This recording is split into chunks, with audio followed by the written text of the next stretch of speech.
Welcome back to Dark Cinema Recaps, where horror's for life, not just for October, and I am very, very excited today, because we are going to be recapping Nightmare on Elm Street 3, Dream Warriors! Oh, yes. Not being biased, might be my favourite. So if you enjoyed this recap, like, help us out, let us know in the comment section anything you would like us to recap in the future, and... A year after the events of the previous film, teenager Kristen Parker dreams that Freddy Krueger is chasing her. He attacks her in her bathroom after she thinks she has already awoken, making it look like she has slit her wrists in the real world. Believing that Kristen is to be suicidal, her mother admits her to Western Hills Psychiatric Hospital, where she is placed under the care of Dr. Neil Gordon. At the hospital, Kristen fights the orderlies who try to sedate her because she has fear of falling asleep. The new intern therapist, Nancy Thompson, Nancy's back! calms her down and befriends her by reciting part of Freddy's nursery rhyme. Nancy is introduced to the rest of Dr. Gordon's patients. Philip, a habitual sleepwalker. Kincaid, a tough kid from the streets who's prone to violence. Jennifer, a hopeful television actress who's prone to cigarette burns. Will, he uses a wheelchair due to his prior suicide attempt. Taryn, a recovering drug addict. And Joey, the youngest, who is too traumatized to speak. Kristen, who is in bed drawing the Elm Street house. As she begins to doze, the door to her room creaks open and a red tricycle, not from Saw, wheels in before melting on the floor.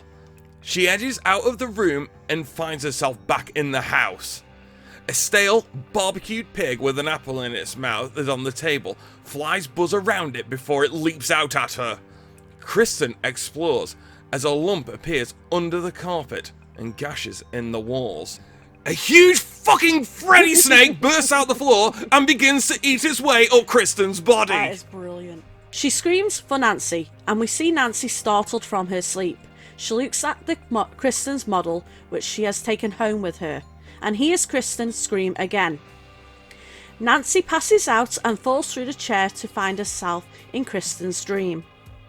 Nancy grabs a shard of broken mirror and stabs it into the eye of the snake, causing it to drop Kristen. You! Freddy hisses. Unable to believe it, Nancy grabs Kristen and begs her to run. They hide behind a door and Nancy tells Kristen to get them back out. They disappear as Freddy crashes through the door and Nancy awakes, back in her chair with a cut on her hand from the mirror. Kristen reveals that she has been able to pull other people into her dreams since she was young. One of Philip's puppets comes to life. They didn't inform you before, he's also a puppeteer. Morphing into a mini Krueger. The stop motion here is incredible. Absolutely brilliant. Making its way to Philip's bed, turns into Freddy. Freddy cuts the veins in Philip's arms and legs, creating puppet strings. Kincaid sees Philip being manipulated out of the room, but thinks he's sleepwalking and doesn't wake him. Freddy makes Philip walk out of the ward and up the hospital tower. Joey sees Philip standing on the edge of the ledge, waking Will and carrying him to the window. Joey tries to get help, banging a tray as he runs down the corridor to wake people. Will shouts from the window, trying to wake Philip. The group gathers around to see Philip fall to his death as Freddy cuts the strings, and this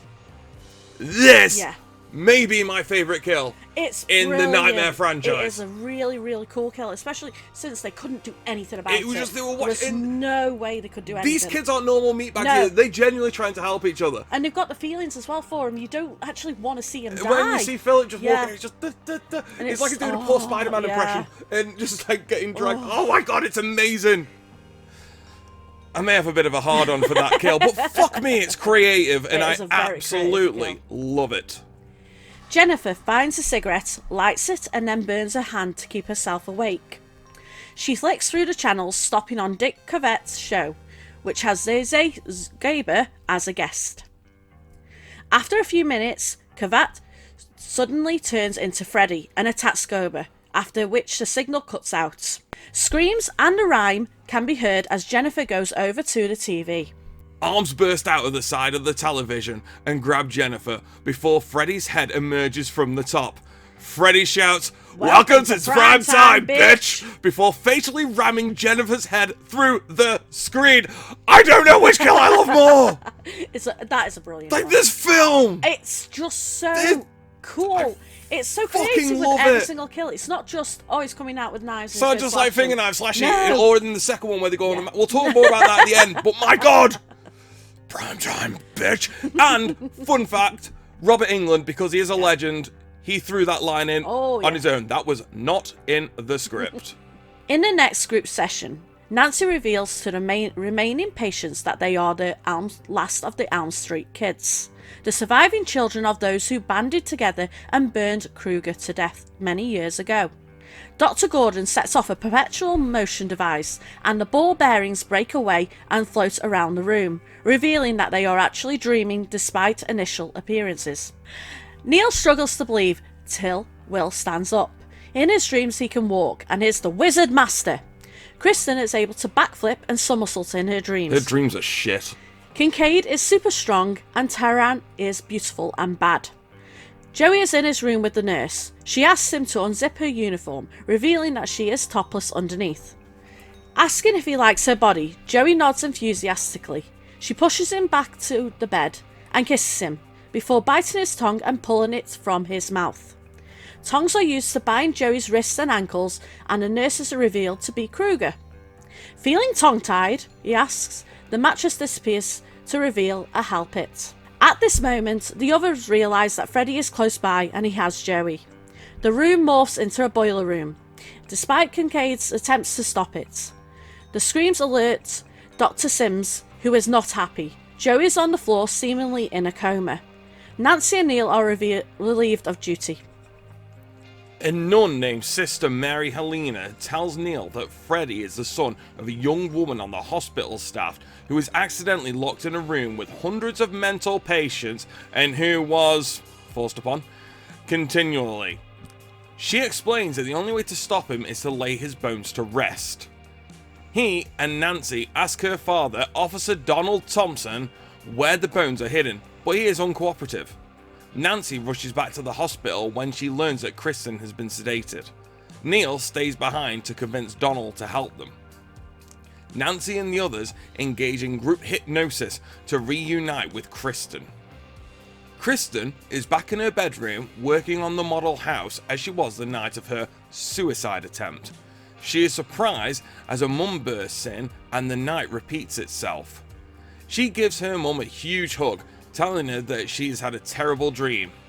She asks her mum to stay with her, but mum has a guest. This time it turns out to be Freddy, who rips Elaine's head off, and the decapitated head admonishes Kristen for her attention-seeking behaviour.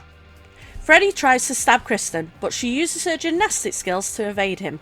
She jumps out of the window, but instead of landing outside, she finds herself in the Elm Street house, rolling down the stairs. Getting to her feet, Kristen calls for Nancy. She is heard by Terran, who tries to find her, instead finding herself in an alley. A wall appears behind her, with Terran and Freddy in a heart sprayed on it, trapping her. Terran is shot by Freddy, who says, "Welcome home, look familiar?"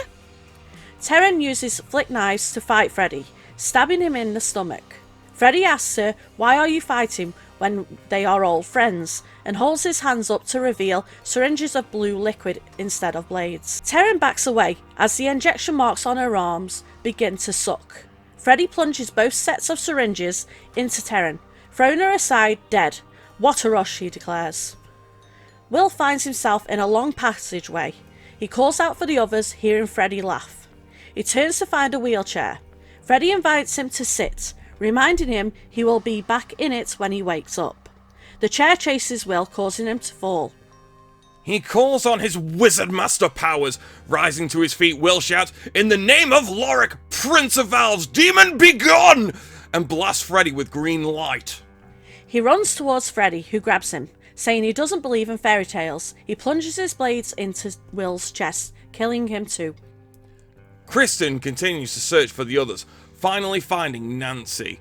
The wall to the room begins to break and Kincaid is revealed, using his super strength to reunite with them. They embrace, and Kincaid shouts for Freddy. He actually takes a piss and calling him all kinds of names. He's got bigger fucking balls than I've got. A door to the boiler room appears behind them. Nancy leads the way down a spiral staircase to search for Freddy. The trio rescue Joey, but are unable to defeat Freddy because he's become too powerful due to the souls that he has absorbed. Sensing that his remains have been found, Freddy appropriates his own skeleton and kills Donald before incapacitating Neil. Freddy returns to attack the others, but Joey uses his dream power voice to repel him. Donald tells Nancy that he is crossing over, but is revealed to be Freddy and stabs Nancy in the stomach, tossing her aside.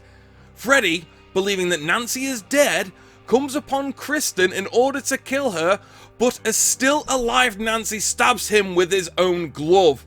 Neil manages to recover and purifies Freddy's bones, killing him. After Nancy dies, yes! Fucking... Nightmare 3 has the balls to kill Nancy. Kristen manages to awaken everyone and return them to the real world. During Nancy's funeral, Neil finds Amanda Kruger's tombstone and discovers that she is Sister Mary Helena. That evening, he goes to sleep with the Malaysian doll Nancy gave him and Kristen's papier-mâché house nearby. Suddenly, Kristen's house lights up from the inside, suggesting that Freddy is not completely defeated. Oh, this film, man! Yeah, I like the fact that there's that open end of it. It was a really good film, though. It's a shame what comes after. Yes, That's the biggest problem to this. They could have gone so many other ways with this because they built such a good characters. They really did. I really like that. Nightmare on Elm Street 3 makes me so happy. Yeah. Nightmare on Elm Street 4... That's a different story. Yeah, that video's not going to be as long as this. But I love the kills in this. Right. I love how creative they got with every single one. It was an aspect of their personality as well. It was. Really used well. So, right, let's do this one from the top. So, Nightmare 3. First kill that we want to talk about. Firstly, we've got to talk about the Freddy worm, the Freddy caterpillar, the Freddy pillar, if you will. Beautiful, you know. Creepy as all. Oh, it's amazing! And when he's just gobbling up Kristen and Nancy just charges in, fucking gets him right in the eyes.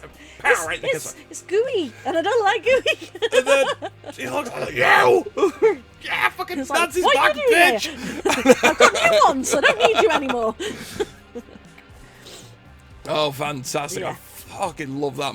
But then, my personal favourite kill is Phil, bless him. He just gets all kinds of fucked up. Just the... It's the whole... making it look suicide, though. It was not just finding him as a suicide attempt, it was a full... Well, yeah, because in the meeting after, like, with the doctors, and he was saying, Phil, let us all down. It was a regretful suicide. He couldn't handle it. Yeah, he couldn't handle it. Straight talk here, guys. It was so... Because you saw him standing on that edge. Brutal. It was just, like, there was nothing you could But that point, though... He does wake up. Yeah. So I'm always wondering why he doesn't snap out of it, because he does wake up right at the end. Because he's screaming and he's crying, but Freddy's still over him, and then he just slices it. And I think it's that moment of he's not fully awake, but he's aware. And I think that was the whole point of it.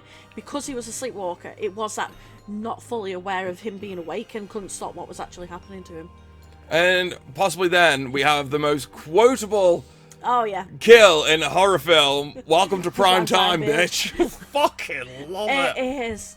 Just smashing her with the tally. Oh, it just drags her in. And then as the nurse comes in, who I cannot think, how do I not remember the actor's name? Yeah. He's in John Wick, he's in The Matrix, he's in everything.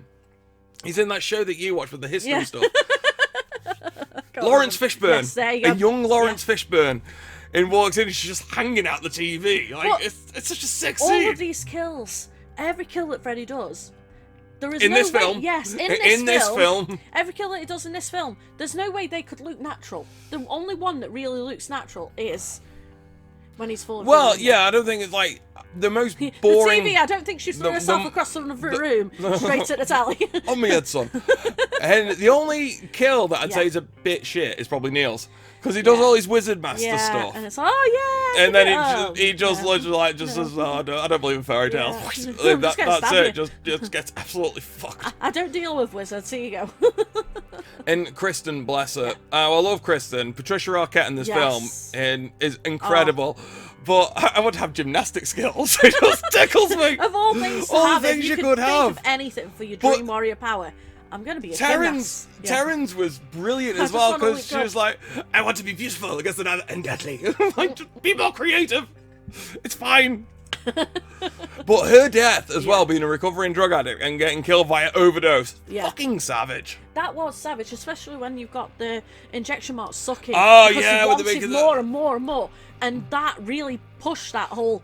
Ooh, that is a not film, nice. Yeah, this film, and then played on all sorts of mental health, addiction, those kind of things. It really worked on those. The Nightmare on Elm Street were way before its time. I mean, you know, because it worked on them, but it didn't just shove it in your face. It was like, well, these are the way they're going to kill him. They're going to kill him on this route. In Friday, Friday. I keep saying Friday. I get Freddy and Friday 13th mixed up. Because in Freddy 2, they kind of touched on gay culture in the 80s. This one touched on... we kind of that was bad. And and then third one, how they portrayed mental health and how far behind the times that they were. Because as soon as you had any kind of mental health crisis, it was like, okay, lock you up in a psychiatric. Yeah, that's it. You're just go. Yeah, and no one wanted to look into it. And I love the fact that he played on every single one of theirs little bit of insecurity, and it wasn't just that he used it to make fun. It was like, I'm going to kill you this way because that's your biggest. The jokes were killer in this one as well. And it was the biggest fear, and that was so well done. But we need to touch on it as well before we finish this. Nancy Thompson, Heather Langenkamp, they hard killed her in this. Yes. And which, you know what, fairs, because it's a look, if she died in the Nightmare 4, Nightmare 5, Nightmare 6, I'd say absolutely fuck off. No. But this is by far the best one. Yes, and this one worked the best for killing her. Oh yeah, no, it worked. It hurts. She sacrificed herself for the next for the Dream Warriors. the Dream Warriors to be able to continue, and I'm so annoyed about that next film being so shit. And it just has such a big jumping board to be able to jump off, and it kind of like it's nowhere. I think this really peaks. I mean, it did. It got to that level. I think like, brilliant. The graph of Nightmare films, it starts here, then goes down a bit with 2, not much, but a bit, goes way up, and then with 3, and then it's like, oh fuck, we're coming down. Yeah. We're going down, like Titanic levels of down. Fun fact though about the Titanic, did you know the swimming pool still has water in?